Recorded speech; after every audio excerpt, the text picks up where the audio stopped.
Научными исследованиями подтверждено и доказано, и в практике лесовосстановления вся территория Российской Федерации разбита на климатические зоны. И если зоны не совпадают, вот нельзя взять дерево, где тебе понравилось, посадить, оно здесь не приживется, оно погибнет.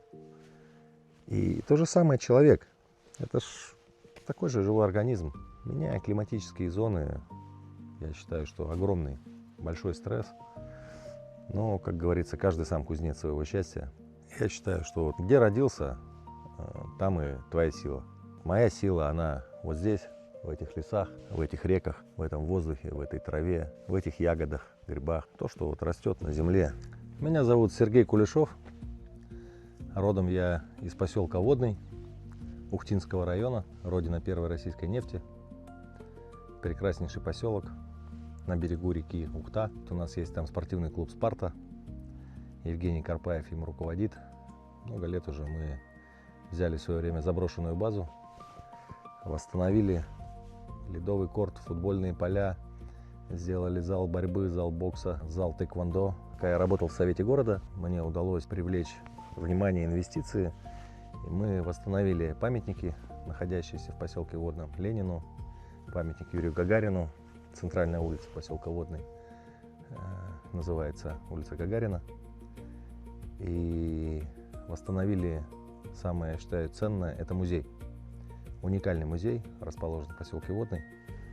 Очень много интересных фактов сконцентрировано.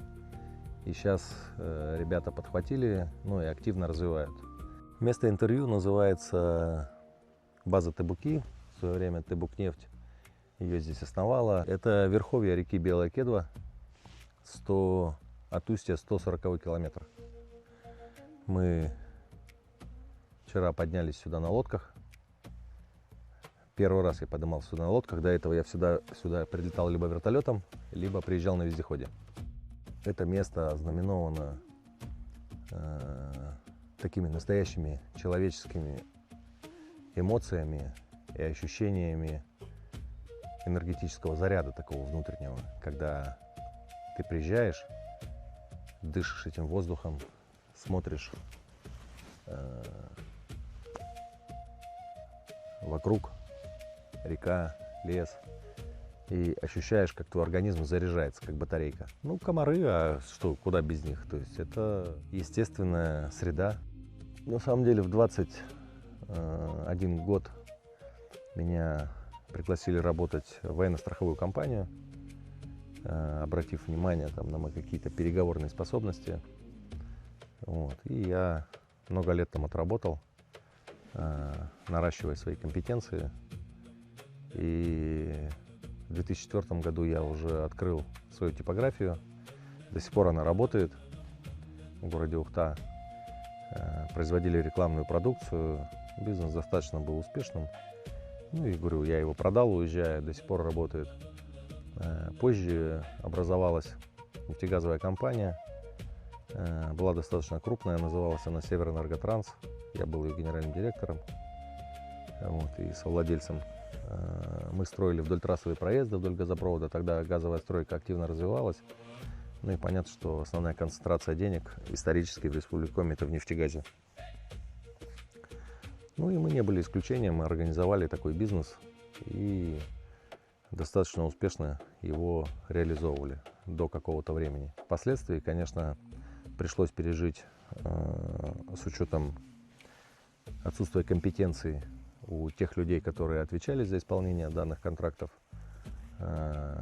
Компания не получила должного образа выполнения, и пришлось пережить банкротство юрлица, банкротство себя как физлица. Это тоже, конечно, такой колоссальный опыт борьбы за жизнь, за место под солнцем. Ну, соответственно, пришлось познать, как говорится, обратную сторону успешного бизнеса. Ну, я считаю, что я с достоинством это пережил и переживаю еще до сих пор. Рассчитываю до сих пор с людьми. И я считаю, что меня это сделало кратно сильнее. То есть выживать было непросто. После времени, когда ты был успешным бизнесменом с достаточно приличной доходной частью, я переехал после падения в Сочи. и тренером работал, ну, имея спортивное образование, мне это позволяло в школе, и в такси подрабатывал, любым способом, чтобы прокормить детей. И с удовольствием сейчас вспоминаю эти времена. Хорошие времена были, интересные, простые.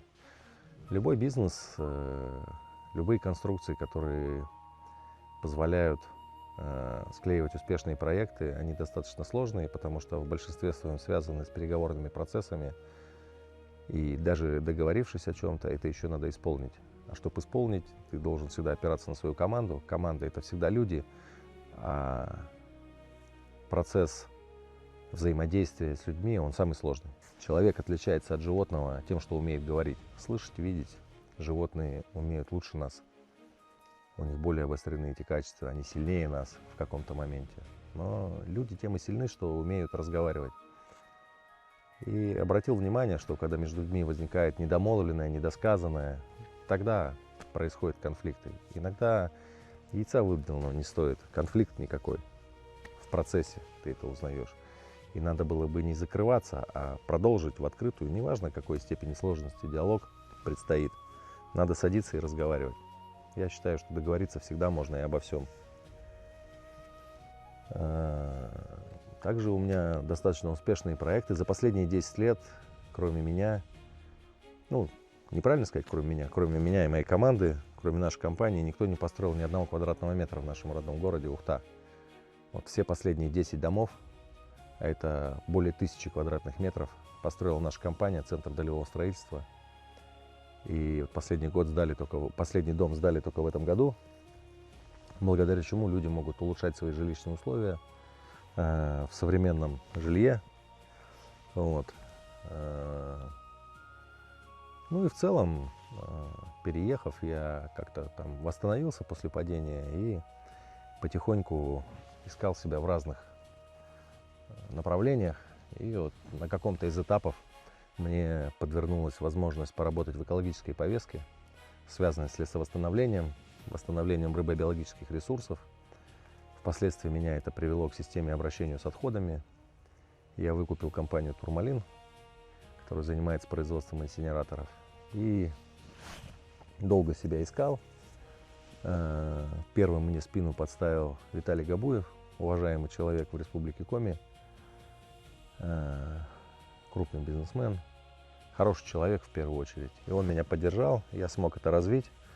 И в конце 2025 года на меня обратила внимание нефтегазовые инновации компания, владельцем которой является Владислав Огий. И проекты удалось масштабировать в промышленных федеральных масштабах. Сегодня это успешная развивающаяся компания, производящая, наверное, единственное технологичное оборудование по переработке отходов термическим способом. И сам я с удовольствием принял от Влада предложение прийти к нему советником и главным инженером проектов по утилизации и обезвреживанию отходов. На данный момент я работаю сам в этой компании нефтегазовой инновации, и там же сопровождаю свои проекты. Ну и, собственно, когда ко мне поступило предложение взять под управление этот комплекс, отличный, я считаю, мы, конечно, с удовольствием с ребятами посоветовавшись, это приняли и планируем здесь масштабную реконструкцию, все освежить. В первую очередь для того, чтобы обеспечивать системы контроля на реке. Планируем взаимодействие с Министерством природных ресурсов Республики Коми, потому как река находится в заказнике, в заповеднике. Мы за то, чтобы сохранять рыбобиологические ресурсы, восстанавливать. Есть планы по возведению малька из икры и для того, чтобы можно было выпускать его в последующем в реке для наполнения наших водоемов местной рыбой. Я для себя сделал такие выводы в какой-то момент своевремени, что бы ты ни делал, все ведет тебя к какому-то результату. И не бывает плохого или хорошего. Да? У тебя бывает либо результат со знаком минус, либо результат со знаком плюс. И я считаю, что все, что у тебя со знаком минус, это твой опыт. Дорого? Да, иногда бывает дорого. Но это всего лишь деньги. Это все, что можно купить за деньги, я считаю, что не весит ни грамма. Все самое сложное нельзя за деньги купить. Можно только заслужить. Харизмой, характером, поступками. В жизни все в поступках измеряется. И если ты поступаешь правильно, да, в какой-то момент, то есть нельзя вот принять идеальное решение. Вот для одного хорошо, для другого плохо. С одной стороны хочешь делаешь хорошее дело, с другой скажет плохое делаешь дело. Непонятно. Поэтому я всегда следую словам отца: живи по совести. Отец у меня буровик. Многие годы отработал на месторождениях в Усинске, поднимая нефтяную отрасль Республики Коми. У меня есть песня, я ему на 60-летний юбилей написал песню. Я простые слова посвящаю отцу. Своей твердостью к жизни я обязан ему. Он логически мыслить нас всегда приучал, свой практический опыт нам всегда прививал. Не просто слова для юбилейного поздравления, это внутреннее осознание тех жизненных принципов, на которых нас воспитали, и благодаря чему мы сегодня имеем свой там какой-никакой, но успех и уважение в обществе. В одном из фильмов Сергей Маковецкий сказал хорошие слова. Важно вовремя найти своих и успокоиться. Действительно, мудрые очень слова. Найти своих непросто, ведь сильному человеку не даются легкие пути. И сильным человек становится тогда, когда он преодолевает предательство, ссоры, долги, кредиты. Это то, что делает человека интеллектуально сильнее остальных. Я считаю, что только то, что дано человечеству для испытаний, а это как раз в основном человеческие предательства и сложные финансовые обстоятельства, это позволяет человеку расти и становиться сильнее других, интеллектуальнее других, морально выше других. А если ты что-то научился делать лучше других, то ты всегда будешь востребован. Что бы ты ни умел, неважно. Ты можешь лучше всех шить обувь, можешь шить одежду, можешь готовить еду, можешь быть плотником, столяром, сварщиком, неважно. Если ты потратил какое-то время своей жизни на самообразование и углубился настолько, что научился что-то делать лучше других, всегда ты будешь востребован. Всегда. Мама у меня всю жизнь проработала, большую часть в ателье в поселке Водный, была закройщиком. Мама у меня швея-мотористка первого класса. Засыпал я под стук швейной машинки, просыпался под стук швейной машинки, всегда какая-то куча народу в квартире на примерке. А потом, уже последнее время, перед пенсией, мама работала в школе. С ее слов она пошла работать в школу, чтобы контролировать мой неудержимый характер.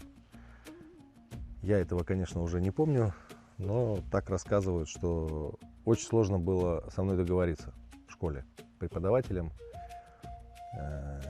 Я всегда как-то был настроен на результат, и как-то рубился всегда за правду. Не всегда это находило отголоски, и казалось, может быть, некоторым, что я пытаюсь как-то выпендриться, да, что ли, так сказать. Но на самом деле как-то я видел все ситуации, которые происходили, несколько иначе. Пару раз мне пытались спрашивать, а где ты это видел? Я все вижу во сне. То есть все свои успешные проекты и все какие-то сложные решения в своей жизни я увидел во сне. Вот прям цветной сон вижу. Я считаю, что каждый человек рожден эту землю созидать. Так мне видится, что так устроено человечество. Человек не должен паразитировать, он должен вставать. И вот как только встал, умылся, должен что-то делать. Неважно, во дворе, в огороде, на работе. Человек не должен ходить на работу, он должен приходить и созидать. Должен к чему-то стремиться, должен уделять время самообразованию. Потому что больше, чем ты сам себя научишь, никакой вуз тебя не научит. Базовые навыки, да, там определяются в школе, там читать, писать, считать. И это не самое главное. Самое главное, мне кажется, в каком-то на генном уровне все формируется. И чувствуя свою интуицию, чувствуешь, вот куда тебя судьба толкает, не надо бояться. Почему вот я уверен, что все измеряется в поступках? Потому что часто наблюдаешь людей, которые и вроде и талантливые, и способные, но не делают поступок. Боятся, там, осторожничают. Да, они находят себе оправдание, что 7 раз отмерь, 1 раз отрежь. Ну, не согласен я с этой поговоркой. Чувствуешь – делай. Делаешь – отвечай, понятно. Но ничего страшного, когда у тебя что-то не получается. В этом нет ничего страшного. Можно вложить, если, допустим, с точки зрения предпринимательства говорить о монетизации, можно вложить деньги, потерять деньги. Ничего страшного. Деньги зарабатываются с нуля. Можно, ничего не имея, заработать и приумножить свой капитал. И заработать-то не так сложно, сохранить сложно. Потому как математическая функция, формирующая синусоиду, вот она все больше мне напоминает цикличность жизни. Есть нулевая стадия, точка роста, потом стагнация, потом обязательно падение. Я еще ни одного бизнеса не знаю, который бы там на протяжении всей жизни работал успешно. Нет таких отраслей. Ну или, возможно, я об этом не знаю, но мне удалось в разных отраслях поработать, прям сильно в разных. И я не видел ни одной прям там всегда успешно работающей компании. Успех, возможно, заключается в том, чтобы вовремя понять, когда бизнес либо надо законсервировать, либо диверсифицировать таким образом, чтобы в процессе стагнации либо падения рынка ты мог сохранить свой коллектив. В первую очередь это же люди, зарплаты, налоги. Вот здесь искусство, вот в этом успех, наверное, заключается. А еще прочитал недавно такое выражение, по-моему, Бонапарт сказал, не знаю, кто на самом деле, сейчас не воспроизведу точно, кто сказал. Там было сказано так: нельзя принять безошибочное решение. Либо преодолевая одну сложность, ты попадаешь в следующую. Выбираясь из одной трудной ситуации, попадаешь в следующую трудную ситуацию. Человек растущий всегда находится в трудной какой-то ситуации, когда ему всегда надо делать какой-то выбор, анализировать. И там звучало так, что необходимо вычислить наименьшее из зол и счесть его за благо. Очень мне легла в сердце эта фраза, потому как много раз обращал внимание, начинаешь злиться, начинаешь что-то заводиться, с кем-то закусываться, что-то там начинаешь выяснять, и все. Только человек, встающий каждое утро и начинающий работать, неважно кем работать, что работать, должен вставать и работать, не позволять себе паразитировать, так скажем. Да, иногда требуется какой-то отдых, люди часто: ой, я устал. Сложно, вот у меня часто дискуссии бывают, сотрудников-то много в коллективе. Я устал, мне надо в отпуск. От чего ты устал? Что ты такого сделал, чтобы ты устал? Ведь от физического труда человек не устает. Устают мышцы, им требуется восстановление. Для этого есть разного рода там народные способы: баня, там, массаж. Ну, мышечная усталость понятная. Устал, ну, для этого существует такое биологическое состояние человека — сон. Ты лег спать, проснулся, все, ты заряжен. Люди, мне кажется, устают больше от безделия, от того, что себя найти не могут, внутри себя загоняют в поисках. И я считаю, что устать можно только морально. И то это такой способ осознать внутри себя, на что ты способен. То есть, уставая, ты начинаешь отставать. Устал, значит, ты отстал. Все, поезд уже без тебя уехал. То есть ты выпал из обоймы, никому ты не нужен, никому не интересен. Поэтому я, когда слушаю людей, которые говорят: я устал, мне надо в отпуск, я их не понимаю. Я считаю бездельниками таких людей. И все вот эти отпуска, моря, ну, знаете как, ведь где родился, там и пригодился. Знаете, наверное, такую поговорку, старую, древнюю русскую. Вот родился ты в республике Коми, красивейшая республика, куча красивейших мест, шикарнейших.